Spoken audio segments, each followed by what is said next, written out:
Hello, future engineers, subscribers, viewers, and students. Here is a video in plane and spherical trigonometry, part 2. And in this video, I'm going to discuss the following topics: principles, terminology, and any other items involving uh, this part of the playlist. Sum and difference formulas, double and half angle formulas, laws of sines and cosines, graphs of trigonometric functions. So first, let's have sum and difference formulas. So let's consider a right triangle that is rotated as shown. We will call the angle here as, we will call this hypotenuse as 1, although we can just treat this as OP if you want to, but to simplify the derivation of the sum formulas, let's just call it as 1. Then call this angle beta. Then another right triangle with this common hypotenuse, which is horizontal. Then we have here this angle alpha. And in terms of 1 and this angle beta here, these sides can be expressed in terms of beta and 1. And this is 1 sine beta, while this OA here is 1 cosine beta. 1 sine beta is just sine beta, and 1 cosine beta is cosine beta. Furthermore, in this right triangle, the hypotenuse is cosine beta. The opposite side AB would be hypotenuse cosine beta times cosine times sine alpha. So in other words, cosine beta sine alpha is the same as sine alpha cosine beta. So we drop a line, another right triangle forming here.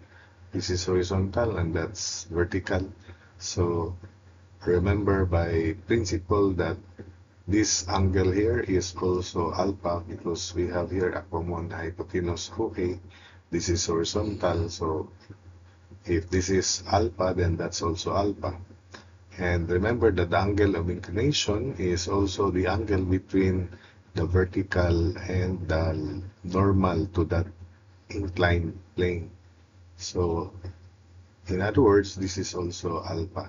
If this is alpha, this is 90 degrees minus alpha, so that's why that should also be alpha. So in this triangle, this side there is hypotenuse sine beta times cosine of alpha. So this is cosine alpha sine beta. This opposite side is hypotenuse sine beta times sine alpha, or sine alpha sine beta.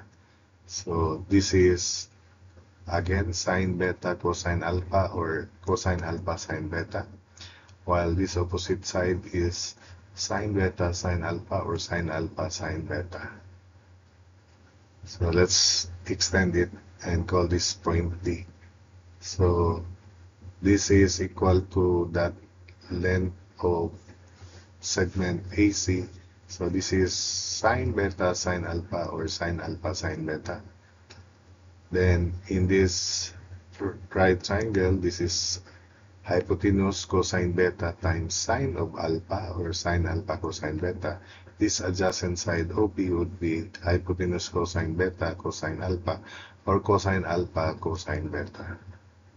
Now that everything is leveled, we now define first sine alpha plus beta in this right triangle ODP, where OD is the horizontal leg and DP the vertical leg. Hypotenuse is 1. So sine of alpha plus beta is opposite, which is this one, and this length DP is AB plus BC divided by hypotenuse 1. We substitute the value of AB, which is sine alpha cosine beta, and PC, which is cosine alpha sine beta. Then divided by 1, so it will not change. So sine alpha quantity sine of quantity alpha plus beta is therefore sine alpha cosine beta plus cosine alpha sine beta, which is the formula for sum of sine of quantity alpha plus beta. Likewise, cosine of alpha plus beta is OD over 1, and OD is equal to OB minus DB. So OB cosine alpha cosine beta minus DB sine alpha sine beta, then all over 1, so it will not change, and that's the formula. Cosine of alpha plus beta is cos cos minus sin sin. So cosine alpha cosine beta minus sine alpha sine beta. So that's the formula for cosine of alpha plus beta. Likewise, for tangent of alpha plus beta, it is sine of alpha plus beta divided by cosine alpha plus beta. So we use that definition of sine alpha plus sine of quantity alpha plus beta over cosine of quantity alpha plus beta. So it is quantity sine of alpha plus sine alpha cosine beta plus cosine alpha sine beta divided by cosine alpha cosine beta minus sine alpha sine beta. So if you want to memorize formulas, I suggest that you just familiar with these two. The rest of the formulas can be derived out of these two formulas, and the derivation of this formula is from above. It's very clear there. So in this equation, we divide everything by cosine alpha cosine beta. So divide the numerator by cosine alpha cosine beta, the denominator also. So this becomes, because we can cancel cosine beta, sine alpha over cosine alpha tangent alpha. Then this becomes, because we divide everything by this, we cancel cosine alpha, so tangent alpha tangent beta all over 1 minus tangent alpha tangent beta. So that's the identity, or that's the equivalent of tangent of alpha quantity alpha plus beta. So again, tangent of alpha plus beta is tangent alpha plus tangent beta all over 1 minus tangent alpha tangent beta. So next we proceed to negative relations before the difference formulas. So we have to illustrate that if the angle, reference angle, lies in the first quadrant, all functions, trigonometric functions are positive. Remember that x is positive, y is positive, and of course the hypotenuse is always positive. This is the reflection of this triangle, and it is in the fourth quadrant. They have common value of x, so let's call that beta. This is negative of beta. Beta is positive because it is in counterclockwise direction, while this is negative beta because it is in clockwise direction. So positive in counterclockwise direction. Negative beta is actually also 360 degrees minus beta, the other way, but it is negative in clockwise direction by principle. So this is x, the common adjacent side of these two triangles. This is positive y, and this is negative y, of course, because we have the same value. This is also r, this is r, and that's negative of y. So therefore, sine of negative beta is opposite negative y over r, and since y over r is sine of beta, therefore sine of negative beta is negative sine of beta. Cosine of beta is x over r, and it is also cosine of the negative beta, which is x over r. So sine of negative beta is negative y over r, and and the ratio y over r is sine of positive beta. So that's why sine of negative beta is negative sine of beta.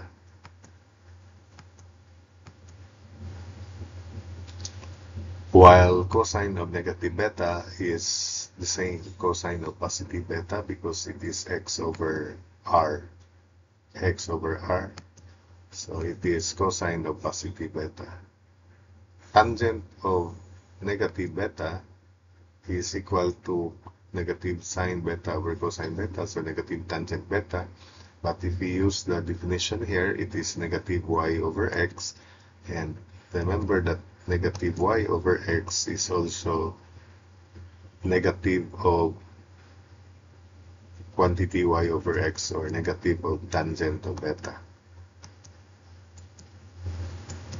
And so on and so forth. So cotangent of negative beta is negative cotangent beta.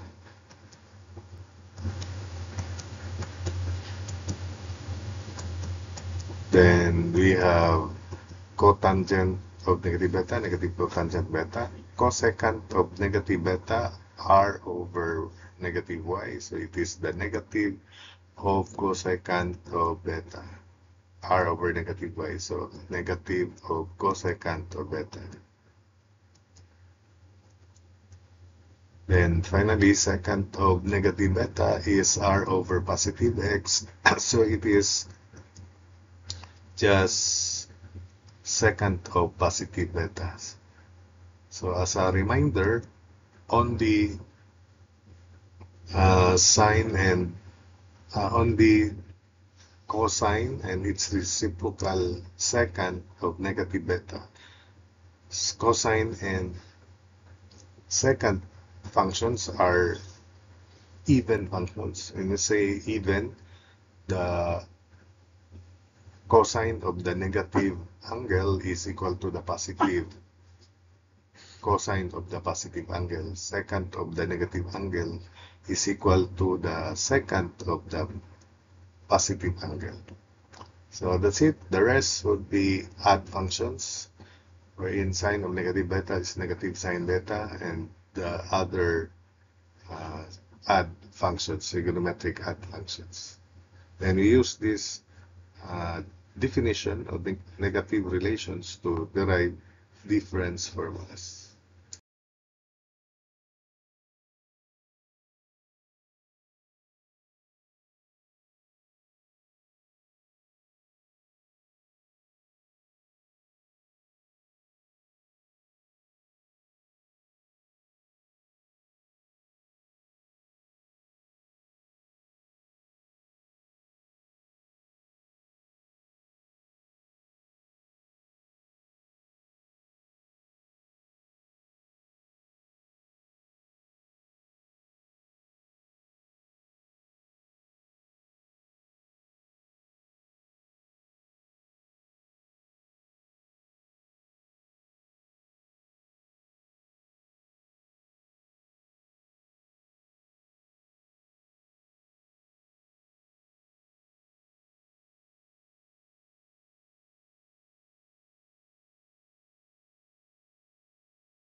So let's have the difference formulas. Recall that sine of quantity alpha plus beta is sin cos plus cosine, sine of alpha cosine of beta plus cosine of alpha sine of beta.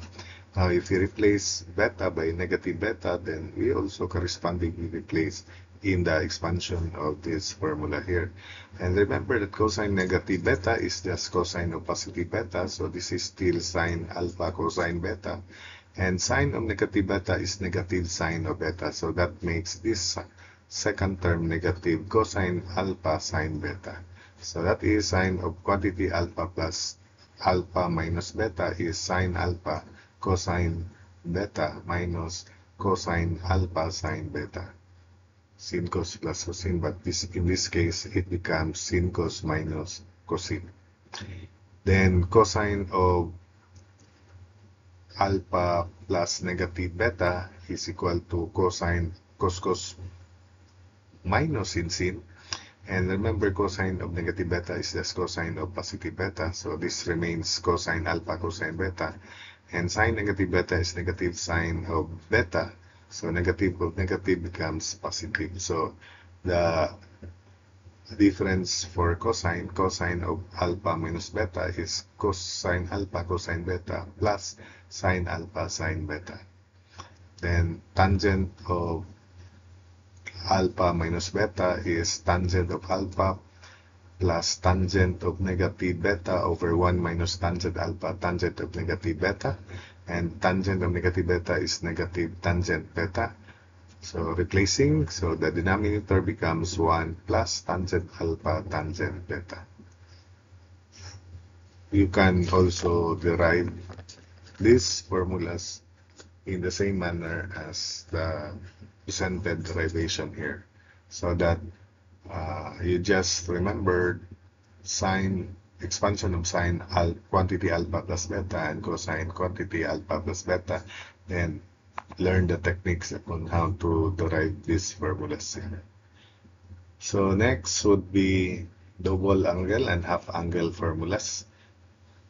So for sine of alpha, sine of 2 theta, we replace alpha and beta here by theta and theta, then expand. So sine theta cosine theta plus cosine theta sine theta. Sin cos plus cosine, but the function, they are in terms of the angle theta. So sine of theta plus theta is sine theta cosine theta plus cosine theta sine theta. So therefore sine 2 theta is 2 sine theta cosine theta.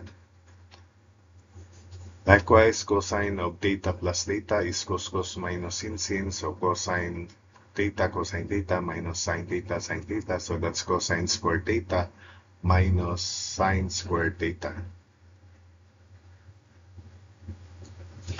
Then from the fundamental trigonometric identities, we replace sine squared theta by quantity 1 minus cosine squared theta and develop another double angle formula for cosine 2 theta. So cosine 2 theta is also cosine squared theta minus, we replace this by 1 minus cosine squared theta. So another expression or formula for cosine 2 theta is 2 cosine squared theta minus 1. Then instead, we replace cosine squared theta here by 1 minus sine squared theta. And therefore, we have another expression for cosine 2 theta, which is 1 minus 2 sine square of theta. So cosine 2 theta, originally cosine squared theta minus sine squared theta. You may not memorize this other two. Just focus to this formula and remember it comes from cosine of alpha plus beta. We replace alpha plus beta. If you know the expansion of cosine of quantity alpha plus beta, then you can easily derive these formulas. So that's it. Then for tangent of alpha plus beta, tangent alpha plus tangent beta over 1 minus tangent alpha tangent beta, replace alpha and beta by theta. then it becomes tangent to theta equals 2 tangent theta over 1 minus tangent square of theta. So that's for tangent of 2 theta. We then proceed to half angle formulas because we already derived these formulas here. So from this identity, 2 cosine squared theta is 1 plus cosine 2 theta. And from this identity, 2 sine squared theta is 1 minus cosine 2 theta. We can now derive the half angle formulas. We replace theta here by theta over 2. So we also replace that by theta over 2. So this becomes 2 cosine square of theta over 2 is 1 plus cosine theta. While this becomes 2 sine square of theta over 2 equals 1 minus cosine of theta. From there, we can now have the half angle formula. Cosine of theta over 2 is plus minus square root of quantity 1 plus cosine theta over 2. And sine square of theta over 2 is 1 minus cosine theta all over 2. Again, cosine square theta over 2 is 1 plus cosine theta quantity all over 2. And sine square of theta over 2 is quantity 1 minus cosine theta over 2.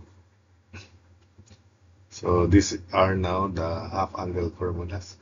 Cosine of theta over 2 is plus minus square root of 1 plus cosine theta all over 2. And of course, sine of theta over 2 is square root of 1 minus cosine theta over 2. So sine theta over 2 plus minus square root of 1 minus cosine theta over 2. Tangent of theta over 2 is sine theta over 2 over cosine theta over 2. So we can cancel square root of 2 in the denominator, which is common. So it is plus minus square root of quantity 1 minus cosine theta over 1 plus cosine theta. And if from this formula here, if we multiply and divide square root of 1 minus cosine theta, divide also by square root of 1 minus cosine theta, so that it is still 1. This one is still 1. And I'm not changing the formula. The numerator becomes 1 minus cosine theta, while the denominator is square root of quantity 1 minus cosine square theta. Since square root of 1 minus cosine square theta is square root of sine square theta, and square root of sine square theta is theta, so tangent theta over 2 is plus minus quantity 1 minus cosine theta over sine theta. Another formula for tangent theta over 2. So as I said, you don't need to memorize this. You just go over with the derivation. It begins with some formulas. Then from there, negative relations, so that you can derive these identities or formulas here. Then instead, we multiply and divide by square root of 1 plus cosine theta. And the numerator becomes sine theta, and the denominator is 1 plus cosine theta. So tangent theta over 2 is also plus minus sine theta over all over 1 plus cosine theta. We then proceed to the laws of sines and cosines, and remember that we differ the different formulas for areas of triangle. Here we will discover important principles, important facts about circles and triangles. So this is a circle, and we can always inscribe a triangle. We call this peripheral angle. Remember the interior angles. And this angle subtends arc BC. And let's call that the center. Since this is the center of the circle, we form three isosceles triangles because this is the radius of the circle. OA radius, OB radius, OC radius. So we form isosceles triangles. And also, this is the central angle subtending arc BC. This is the corresponding inscribed angle subtending the same arc BC. We note that if we draw a line perpendicular to side A, that side will be bisected. It becomes A over 2, A over 2, but because this is an isosceles triangle, the angle here, the central angle here, will also be bisected. And the central angle here is actually double this angle here. So that's perpendicular, and that's angle alpha also. This is also angle alpha. So the proof of this will be deferred until we reach plane geometry. For the meantime, accept that fact that the central angle is double the corresponding inscribed angle. So in other words, this angle here, AOB, is double that of angle C. And this angle B here is double of angle AOC. So that to prove that the sum of the interior angles is 180, this is one proof. This is 2 angle A plus 2 angle B, this one, plus 2 angle C equals one circle, one complete revolution. So 2 angle A plus 2 times angle B plus 2 times angle C equals 360.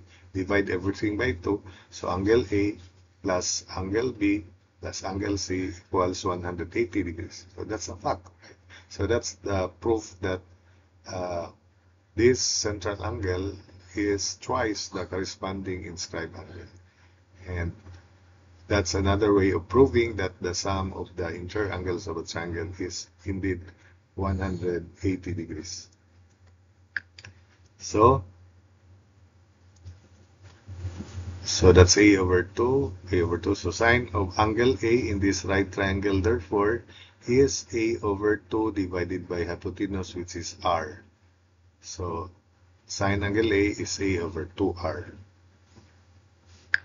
So A over sine angle A, therefore, is from this equation is 2R. So the ratio of any side to the sine of the angle opposite it is constant, and that constant ratio is the diameter of the circumscribing circle. Now, likewise, if we have another circle here and another triangle, if we draw lines perpendicular to the sides of the triangle, those are perpendicular to the sides, we call this intersection as orthocenter. That's the term in plane geometry, orthocenter. Ortho means perpendicular, right? So that's the orthocenter. And the area of triangle, remember, is equal to 1/2 product of adjacent sides, BC, sine of angle included angle, sine angle A. Now let's define, because we have formed many right triangles here, 3 right triangles. So from the figure in this, because this is HA in this right triangle here, HA is equal to, in this right triangle here below, HA is hypotenuse, which is B, and the angle is C. So it is B in this right triangle here. This is the hypotenuse B, and the angle is angle C. HA is opposite to angle C, so HA is B sine angle C.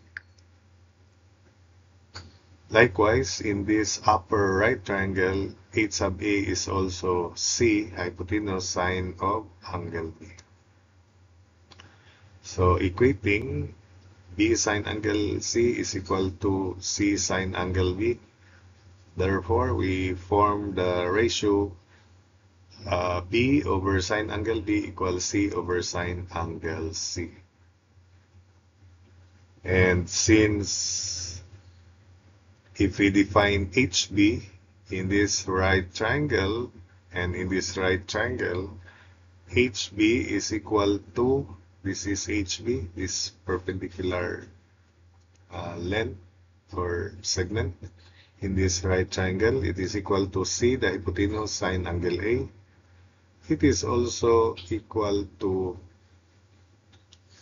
in this right triangle, it is equal to A sine angle C. So equating again, C sine angle A equals A sine angle C.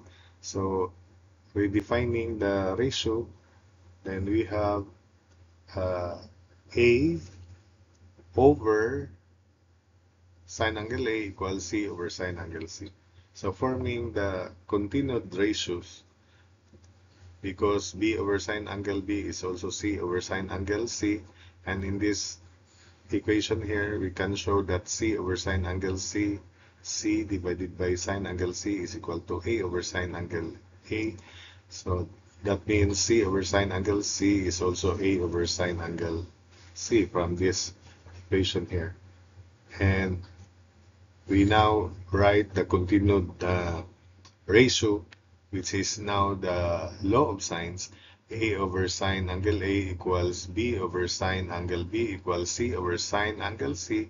And since it is equal to 2R, A over sine angle A is equal to 2R. So that shows that the ratio of any side to sine of angle opposite it is constant, and it is equal to the diameter of the circumscribing circle.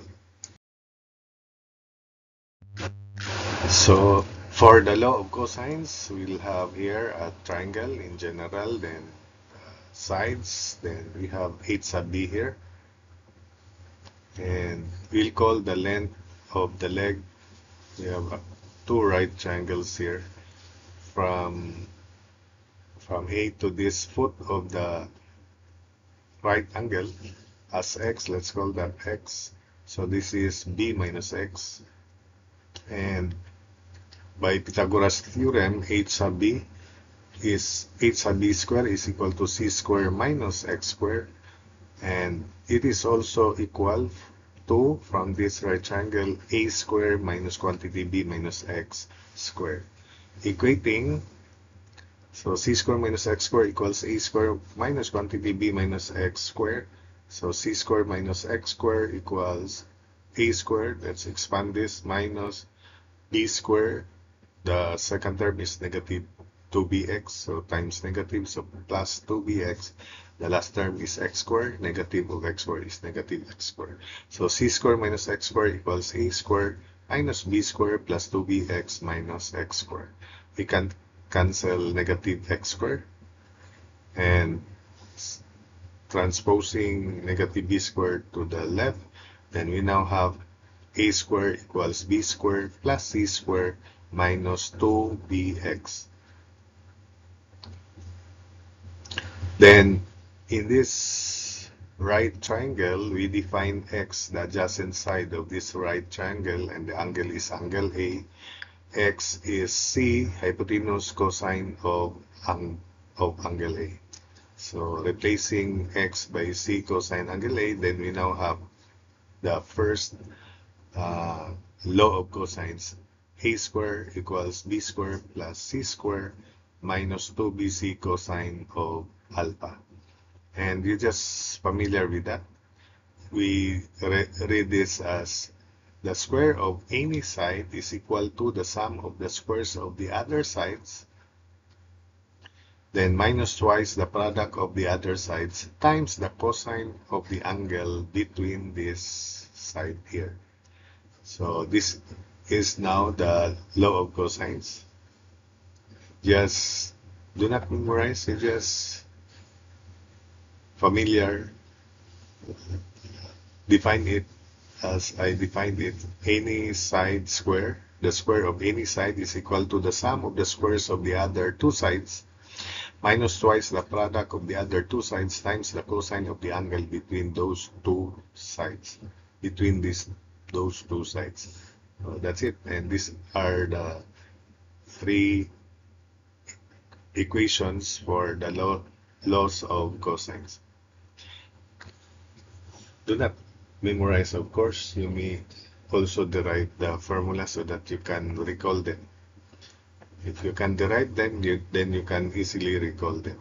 And finally, let's have graphs of trigonometric functions. Then the graph of sine, you should familiar with that. Sine of 0 is 0. Sine of pi over 2 or 90 is 1, while sine of negative pi over 2 is negative 1. Sine of pi or sine 180 is 0. Sine of negative pi is 0. Sine of 3 pi over 2 to 70 degrees negative 1. Sine of negative 3 pi over 2 or negative 270 negative 270 is 1, and sine of 2 pi 0, sine of negative 2 pi 0. So from there, we'll have the graph of sine x, which oscillates between negative 1 and 1. Sine function and cosine function cannot exceed, cannot fall outside negative 1 and 1, in other words. So this is the graph. Remember, sine 0 is 0, sine pi over 2 is 1, sine negative pi over 2 is negative 1, sine negative 2 pi 0, sine negative 3 pi over 2, negative 3 pi over 2, negative 270 is 1, negative 271. Sine of negative pi is 0, sine of pi over 2, that's sine of negative 90, it's here, so negative 1.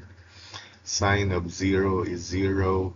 Sine of pi over 2 is 1. Sine of pi is 0. Sine of 3 pi over 2, negative 1. Then sine 2 pi 0, and so on and so forth. So it is a continuous function. The domain is from negative infinity to positive infinity, but the range is from negative 1 to 1 only. So that's the graph of sine function. You have to familiar with that. The amplitude is denoted by capital A. The period is denoted by P. The period of sine is equal to 2 pi. So it begins with 0, then it ends with 0 at 2 pi, so that's why the period is 2 pi. That's the amplitude. If the coefficient of the sine function, so it's 1. If in general this is A, then it's A. For example, A is 3 sine x, the amplitude would be 3, and it will oscillate between negative 3 to 3 for its graph. And the period is equal to 2 pi. So A is again the amplitude, and the period is 2 pi. Likewise, for the graph of cosine, we just remember that cosine of 0 is 1. And it looks the same. There's a technique on how to obtain the graph of cosine from the graph of sine. So, same graduation, we have Cosine of negative 2 pi is negative 2 pi, it falls here, so 1. And cosine of negative 3 pi over 2 would be here, so it is 0. Cosine of negative pi, it falls here, negative 1. Cosine negative pi over 2, 0. Cosine of 0 is positive 1. Cosine of pi over 2, 0. Cosine of pi is negative 1. Cosine of 3 halves pi, 0. Then cosine of 2 pi, positive 1. And you just continue that to negative infinity to positive infinity. So just like sine function, the domain is the set of all real numbers, and the range is from negative 1 to 1 also. So that's the graph.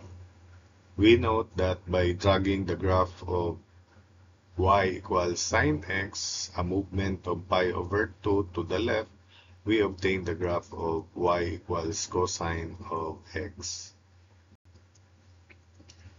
So the period is again 2 pi, and we have to note that to obtain the graph of cosine of x.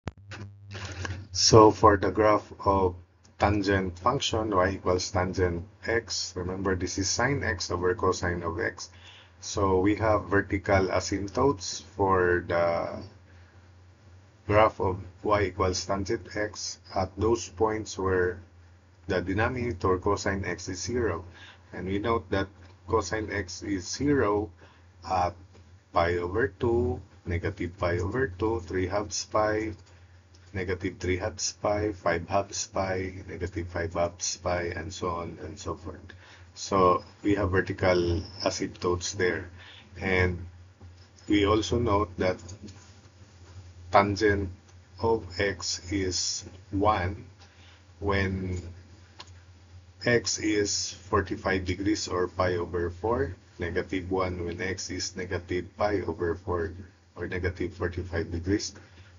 And for other values of x, so we draw vertical asymptotes at negative pi over 2, 3 halves pi, negative 3 halves pi, and so on and so forth. Take note that at these values, cosine is 0, tangent x is sine over cosine, so it is undefined when cosine of x is 0. So that's why we have vertical asymptotes here. So we plot the graph of tangent between negative pi over 2 to pi over 2. Tangent of 0 is 0, of course. Tangent of pi over 4 between 0 and pi over 2 is 1. It is negative 1 when x is negative pi over 4. Then as x approaches pi over 2 or 90 degrees, tangent of 89.99 is positive infinity, while tangent of negative 89.99 is negative infinity. From there, we'll have the model graph of tangent x, y equals tangent x between negative pi over 2 to pi over 2. So 0, negative 1 here, positive 1 there, negative infinity here, and positive infinity there. So that's the graph of y equals tangent x between negative pi over 2 to pi over 2. We just copy this to the other, these intervals here. And that completes the graph of y equals tangent x. So these are the three important graphs of trigonometric functions, although you can also sketch graphs of other functions like cotangent, y equals cotangent x, y equals the reciprocal of sine x, which is cosecant x, and y equals secant of x, reciprocal of cosine x, by your own, by studying the graphs of these basic trigonometric functions. In general, we have to sketch the graph of y equals amplitude sine of quantity kx minus c. So this is the period for tangent, which is pi. So we'll have the general graphs of y equals a sine of quantity kx minus c. It's easy because we already defined a as the amplitude, the vertical distance from the x-axis to the maximum or minimum point where the graph reaches. Then we have here kx minus c in general, where when we set this to 0, the value of x is called the phase shift. So if we equate this to 0, we have x equals c over k. We call that phase shift. The phase shift is the amount of angle where the original graph a sine of kx must be dragged to obtain the graph of this function. So let me demonstrate it first. So a is the amplitude and p period.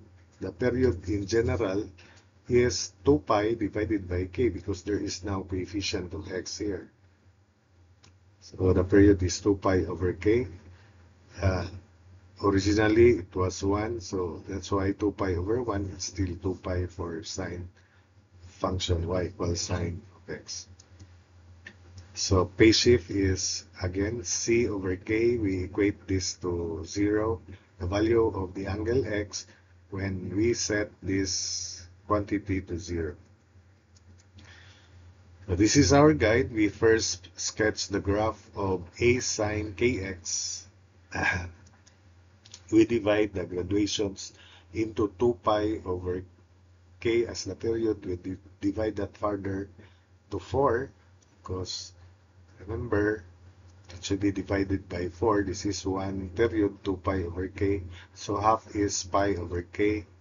Then half here is pi over 2k. Then here in between is 3 halves, 3 pi over 2k. This is the negative a, positive a. Then this is negative pi over 2k, negative pi over k. And remember that remember the values at these points, we just remember 0 here and negative 1 for sine. That's our guide. Then 0 at x is 0, then maximum 0, minimum 0. So that's the graph of y equals a sine kx, right? So that's the graph of y equals a sine kx. So we just remember the graph of sine, then after we divide the period by 4, so we have now the graduation and we put values correspondingly. So 0, then negative 1, right? 0, then 1, 0, maximum rather, 0, then minimum 0. And that's the graph of y equals a sine of kx.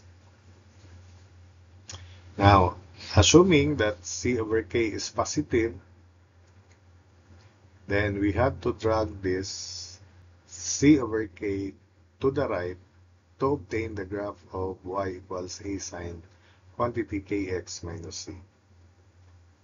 So let's have the solid graph, that one, and that distance is c over k. That's c over k. Drag that by c over k. And this is now the solid curve here is the graph of y equals amplitude sine of quantity kx minus c. So that's it for this video for the solutions to problems for solution. It will be on the second part because this is a very lengthy video.